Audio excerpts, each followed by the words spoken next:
Hello dear student, स्वागत है आप सभी का फिर से अपने यूट्यूब चैनल डेली क्लासेस में। डेली क्लासेस आपका बहुत बहुत स्वागत है, अभिनंदन करता है।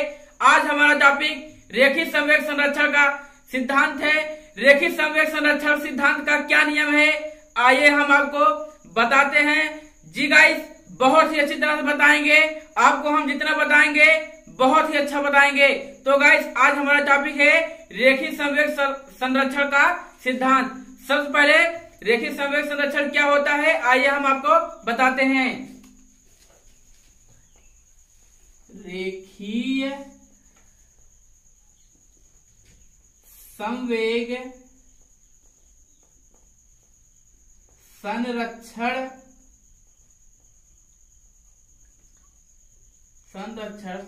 का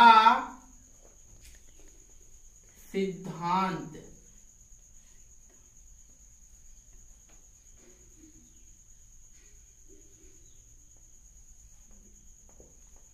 तो गाइस, क्या है रेखीय संवेग संरक्षण का सिद्धांत? क्या होता है? यदि क्या होता है, यदि किसी वस्तु पर बाह्य बल क्या हो, बाह्य बल, यदि किसी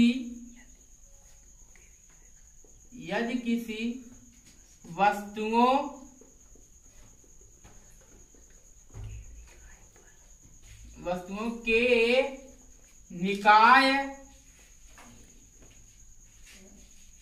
निकाय पर बाह्य बल आरोपित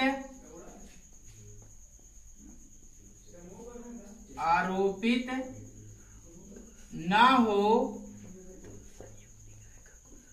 तो संयुक्त निकाय का कुल संवेग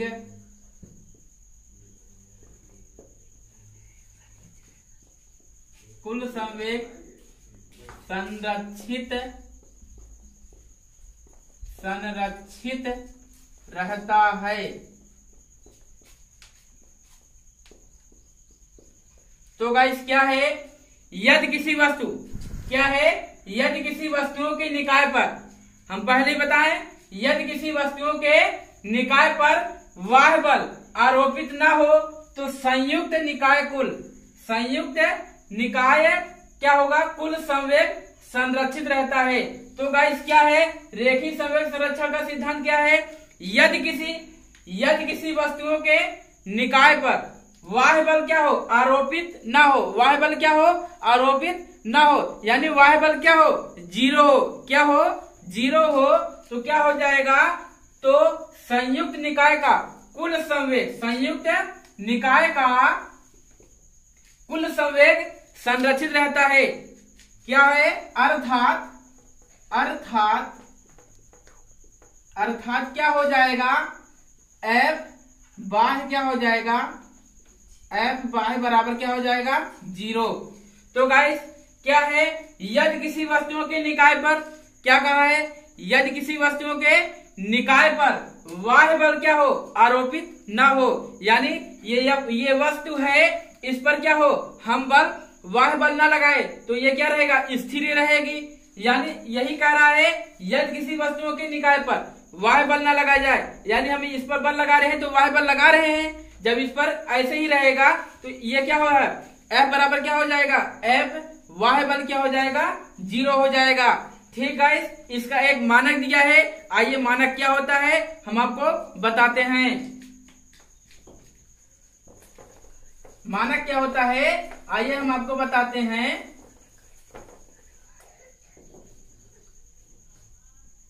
सबसे पहले, यदि किसी वस्तु का द्रव्यमान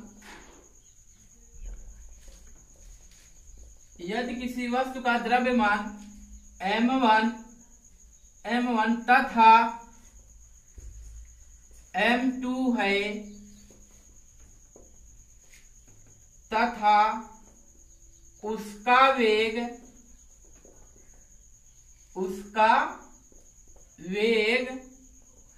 u1 तथा u2 है। ये दोनों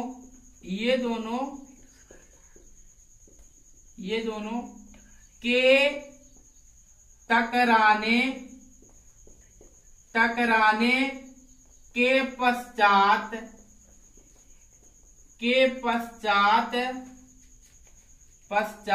उसका वेग v1 तथा v2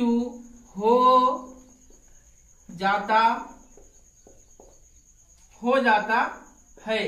तो गाइस क्या है, यदि किसी वस्तु का द्रव्यमान m1 तथा m2 है तथा उसका वेग यानी टकराने के पहले उसका वेग क्या रहता है, u1 तथा u2 है।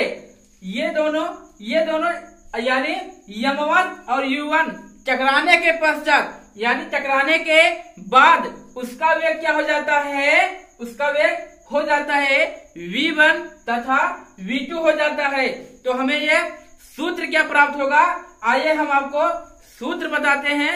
सूत्र के क्या प्राप्त होगा, टकराने के पहले क्या होगा और टकराने के पश्चात क्या होगा। टकराने के पहले कुल संवेग क्या होता है,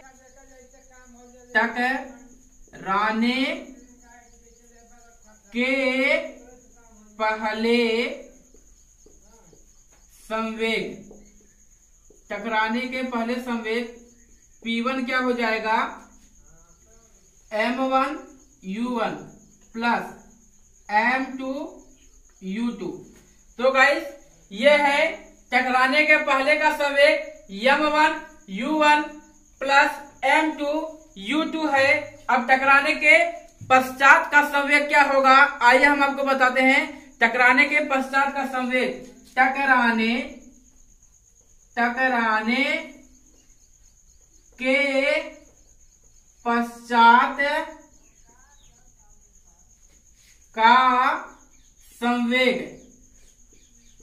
टकराने के पश्चात का संवेग अर्थात P2 बराबर हमें मिलेगा m2 v1 प्लस m1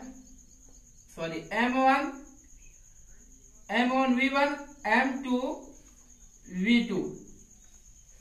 तो गाइस क्या है, टकराने के पश्चात का संवेग हमें मिलेगा P2 बराबर क्या मिलेगा, m1 v1 plus m2 v2। अर्थात गाइस ये क्या हो गए, दोनों आपस में बराबर होंगे। अर्थात क्या होगा,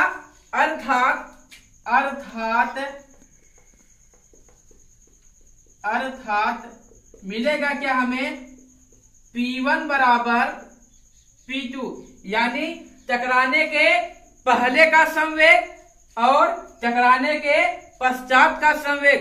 तो हमें सूत्र क्या मिलेगा इसका, m1 u1 plus m2 u2 बराबर m1 v1 plus m2 v2।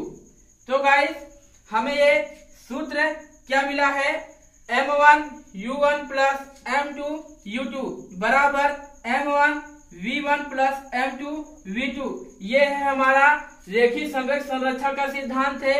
रेखीय संवेग संरक्षण सिद्धांत याद करने के लिए सबसे पहले हम उसका परिभाषा लिखते हैं, फिर उसके बाद मानक दिया रहता है। हम मानक ये लिखे हैं, यदि किसी वस्तु का क्या है, यदि किसी वस्तु का द्रव्यमान m1 तथा m2 है तथा उसका वेग क्या है, टकराने के पहले उसका वेग क्या है, u1 तथा u2 है। ये दोनों टकराने के पश्चात यानी क्या है, टकराने के पश्चात उसका वेग क्या हो जाता है, v1 तथा v2 हो जाता है। तो टकराने के पहले का संवेग क्या होता था, टकराने के पहले का संवेग m1 u1 plus m2 u2। अब टकराने के पश्चात का संवेग क्या होता है, P2 बराबर हमें मिलेगा m1 v1 plus M2 V2, अर्थात ये क्या होते हैं, ये क्या होते हैं, दोनों आपस में बराबर होते हैं। तो क्या होगा, P1 बराबर P2। तो P1 क्या है, M1 U1 plus M2 U2 बराबर M1 V1 plus M2 V2। ये है गाइस हमारा रेखीय संवेग संरक्षण का सिद्धांत। अगर हमारा वीडियो अच्छा लगा हो तो हमारे चैनल को सब्सक्राइब करें और बेल आइकन को दबाना ना भूलें। जय हिंद।